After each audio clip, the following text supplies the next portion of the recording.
Well, William, good morning to you. Thank you for joining us. Essex County Cricket sports psychologist, and I'm sure you're going to be telling us some fascinating insight into your role. You joined the club in 2014, is that right? Yeah, that's right, Paul. During Paul Grayson's last year, Chris Silverwood was assistant coach, Foz was the club captain, and Tendo was the one-day captain. Yeah, it was really good to join the club then, and it's been a fascinating 5 or 6 years since. Yeah. Just before then, what was your background? How did you come to Essex? It's not a full-time role, is it, William? No, that's right. So for the past 15 or 20 years, I've been combining working as a Olympic, Paralympic sports psychologist with working as a leadership coach in organizations. So in terms of sport, I have worked with the British canoeing team, the British rowing team, the rowing team since 2007, and I've worked with Team GB at the sort of Beijing Olympics, at the Macau training camp, and at 2012 with the Paralympic rowing team. So I'm sort of steeped in sport, but at the same time really interested and do a lot of work in leadership development and leadership coaching. Right, and on that, could you just expand and tell us about your role as a sports psychologist? What it embraces? I know we are going to have to be brief, but just to give us an insight into what the role is actually all about.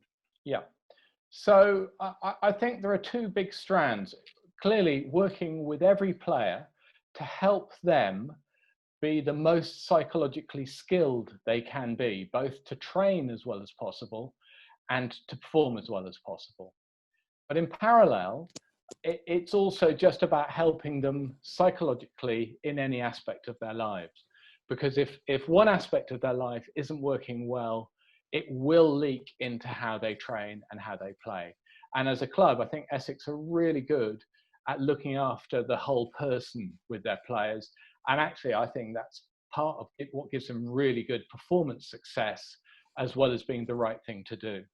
I also work with the coaches and the support staff, because really they're all psychologists. With a small p, all of the coaches are influencing and working with the players. And in the 20 days a year I do, a lot of what I can help the most with is helping the coaches have a really good insight, without giving away any confidentiality, about how they can get the most out of the players. So there's sort of the headline areas of what I do as a sports psychologist at Essex. When you first came to Essex, did you find perhaps in some areas some resistance towards your role? Because this has been an increasing role, the importance of psychology and leading on to mental well-being of all the players.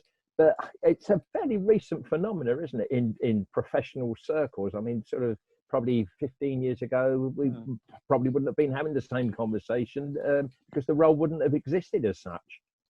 Yeah, I think especially over the last 20 years and 25 years, sports psychology has shifted from something fringe to how can I get the extra 1%? And it shifted from a long time ago, players possibly felt more vulnerable and more slightly defensive about that it may suggest something was wrong with them. Now the attitude much more is, how can I improve? How can I use anything to help me? Having said that, in any group of players or a group of rowers, there'll be people who really want to reach out to me regularly, and there'll be people where it's much less frequent, if at all. And part of my job is to really respect that, because everybody has their own way of managing their own psychology. And I need to be available to respond when people want to engage, but not actually sort of be too driving in telling people how they should manage themselves. Right. So in the 5-6 years that you've been with the club, we've seen some great success in the last 3 years or so. And I'm sure that you've certainly played your part in bringing perhaps a positive attitude where perhaps there was negativity. And I'm saying the negativity insofar as falling short, particularly in knockout games where we seem to get to the last hurdle and just not get over. But from building on that, because obviously the ability was there, but couldn't just perhaps conquer the psychological barrier that existed. And once you get into a winning vein, there's nothing like confidence to bring success, is there? No, that's right. I think the first thing I'd say about these sort of knockout matches, which obviously have been talked about for a long time, is the margins in these T20 and 50 over matches are incredibly, incredibly small. And so really my approach has not been to do anything very different, but really to work with the coaches in just working from the ground upwards, just to say each season, are we doing everything that we should be doing? And if I would sort of cut to the quick about the success in the knockout matches, obviously we had some, we were in a very, very tough position where results had to go our way last year in the T20, and they did. And obviously I had no part to play in the results going our way. And I'd say that, the success that we had last season, a lot of that is simply that we have such a cohesive unit, which is really well led from the committee down through the coaches, through Mags, through all the coaches, through the captains, into the whole team. This is one of the most cohesive units that I've worked with, and it's one of the most well-led units that I've worked with. So there is no magic wand here. It's more of an accumulation of doing the right thing, with some very positive characters coming to the fore. And I think you mentioned Simon Harmer, obviously a very positive character who really embraces the big moment, as do really the rest of the team. Yeah. Interesting. You mentioned last season, and if we look at last season, towards the end of the season, we got to a situation both in the Red Bull game and the 2020 where every game was a cup final. We couldn't lose. We couldn't afford to lose a championship match, because that would have virtually left the way clear for Somerset. 2020 in the qualifying stages, it got to the towards the end where we just had to keep on winning, and then of course getting to the quarterfinals, you've got to keep on winning. By that stage of the season, and it is a long season, players would have been not only physically quite drained, but I presume mentally drained as well. So what was there anything that you were able to say in general terms, to not looking at individuals, that wouldn't be fair, I'm sure, William, but as a general team, to help boost them and give them that 1% that perhaps that you talked about earlier on? Well, I actually think most of that came from the coaches and came from Tendo and Simon Harmer and the senior team. So at times I was talking to the coaches, I was talking to some of those players, and part of my role is to work with the captains, but that might have been 3 months previously where I'm helping them plan. Generally, in how I work, I'm actually not communicating closely with the players as they go into a match. We actually have a system where that's what the coaches do.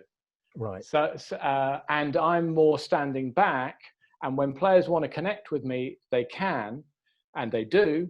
And the same is true for the coaches. So it's actually the idea that I'm sort of some sort of Svengali psychologist sort of sprinkling wise words is not accurate, because when they're out there, they're on their own and they're with the coaches day in, day out, and that's the unit we're building. Yeah, it's one of the things, perhaps this is for all sportsmen as well, but certainly with cricketers, to make sure that players maintain that sense of personal self-belief, because if they're struggling with form, it can be a very, very lonely place. I mean, cricket's an interesting sport, isn't it? It's one of those sports, it's a team game, but you can't rely on other team members to help you through. I mean, in a game of football, you can be a very average player, but if you've got good players around you, they'll help you through. With cricket, no one can bowl for you, no one can bat for you, and it's all down to you, isn't it? Yeah, and so you know, the fundamental building blocks, and especially when people have a dip in form, that will often be a time that I get a bit involved. And often I am helping people focus on their strengths and help them be really clear about what their strengths are.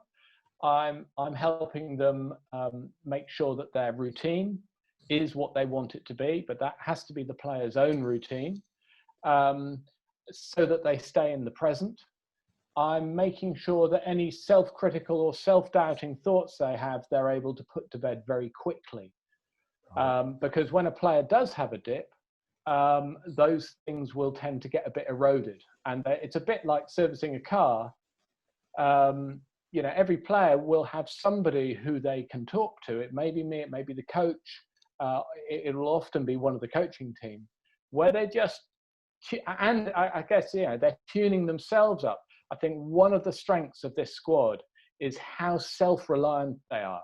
My sense is there's an awful lot of coaching that goes on quietly between squad members because they're very trusting. And that's so powerful. And then at the crunch, that really supports the self-belief that they've got each other's backs. And is that an improvement that you've seen over the years since you've been involved, William? You know, gradually that, everybody for one reason or another has bought into that. And again, go back, the success helps as well, doesn't it? I mean, we got the promotion in 2016, so that from that laid the foundations for the later success. But you must have seen some improvements in your time. For sure. But I think that you know, there was a lot of successful performance, but maybe not quite maintained. But I think the changes were from the club downwards, in terms of the club simplified their committee structure. And that actually meant that there weren't too many people at a club level getting involved with the coaches. Ronnie took over. And again, that was very positive at the same time as chair of that committee. When Chris Silverwood took over, and then Mags came on board, you know, an unusually positive, humorous, wise coach, Chris Silverwood. Yeah. And so, you know, you've actually got a combination of things going on. Yeah. There were other changes too. But all of that, it's almost like, if you can think about sort of cogs in a quite a complicated machine, several things shifted a little bit, which really made a big difference, is my sense. Right. And then just meant that what had been working at times really well, but not quite as consistently, built in confidence. Right. And I would pick out, you know, Chris Silverwood and Mags and Tendo as all creating a more and more consistently positive environment, where people weren't scared to fail, but they weren't scared to go and express themselves. Yeah. And that is a massive thing for an environment in which players can thrive. Yeah, yeah. It's fascinating. Just fast forward to the present time, really. A big challenge for you, and one I'm sure you wouldn't have expected to have dealt with in February time, but the players are on furlough now, and preparing players to meet furlough and to deal with it while it's on. I mean, they're natural athletes, they want to be out playing. That will present challenges to them individually and as a group. Have you been called upon a lot to work with that facet of the problem that exists at the moment, William? Well, as a staff unit, we, as soon as lockdown was announced and was heading into lockdown, we started to work on, okay, what do the players need? What do the staff need? And having a system of checking in, having a system of just, so we have a very simple RAG rating system where we're aware of all of the players and all the staff members of, you know, who's thriving physically and mentally, who may be struggling a little bit, and maybe who's struggling a bit more. And it's not that each of us is ringing everybody up, but partly because they're on furlough, but also, you know, if you ring somebody every week and say, how are you, in a slightly laborious way, it's not really what they need. So it doesn't matter who does it, but between us, we've kept an eye on people's well-being and kept in contact, and isolation has been. So actually, I think it's less about furlough and it's more about the lockdown and the fact that, you know, you've got some greyhounds here. You've got athletes who want to play cricket and want to get out.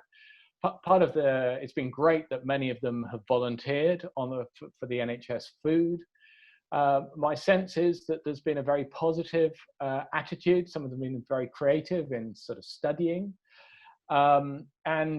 And really, I think it's more of a question of, at times, so I've been doing some webinars. So part of my business, we've been looking at the different phases of lockdown, from leading remotely, working remotely.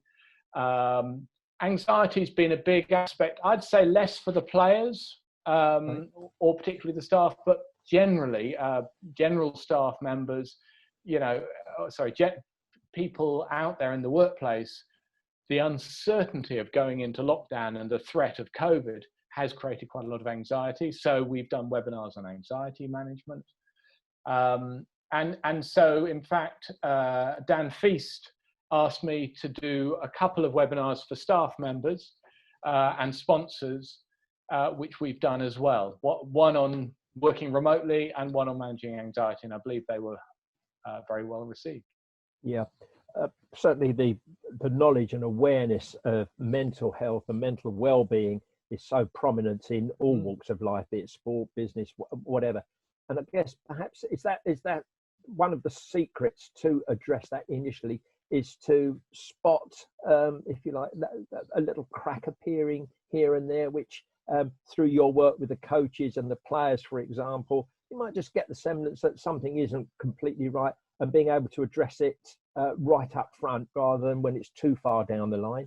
Well, I'd go back actually quite a lot further to actually say, if you have an environment where people can talk about things not going so well as when things go really well, a less macho environment, if you like, then that sets the ground for a much more mentally healthy environment. You know, mental health is a positive thing. You know, if you talk about physical health, are you physically healthy? Yeah, yeah. I'm always happy to be asked if I say physically healthy, that's a positive thing. It's only recently that mental health has started to ease the taboo, because it used to be sort of innately seen as a negative thing. Yes. That change is massive, but it starts with just a greater willingness to be a bit more open, day in, day out, in which then it's just more possible to talk about more emotional things, more difficulty, whilst not detracting at all from the mental toughness that is needed to train really well and perform really well when you're in the athletic environment. They're not mutually exclusive. Right. And is that generally a message for everybody out there, William? If they are troubled mentally, talk to somebody about it. If you like, share the problem and deal with it collectively. Well, everybody has mental health. Yes. And everybody has days or weeks where their mental health is a bit less good. Yeah. It doesn't mean you're about to have a breakdown. It doesn't mean that you're cracking into. It just means, it's a bit less good today. And so even that attitude can just mean one is a bit less defended, because I think where people get a bit into trouble can be the message to themselves, I can't show any weakness. I can't show, especially for men, for young men, where they can get into trouble is not having anybody to talk to and believing that they shouldn't be feeling like this. Yeah. And so, subtly, in my work with the players at the beginning of the season, the end of the season, we do actually do a mental health audit where we just sit down and just check in a few things.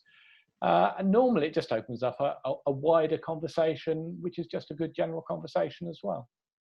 Yeah. William, that's absolutely fascinating. Thank you for your time. Look forward to seeing you around and about the green sward of Chelmsford in a happier environment for us all anyway. And well done for your part, however important or insignificant that you perhaps portrayed in our success recently. I'm sure it's certainly made more than the 1% difference that you alluded to earlier on. Well, thank you very much indeed for all your involvement. You're welcome, Paul. It's been an absolute pleasure, and I look forward to carrying on in the future.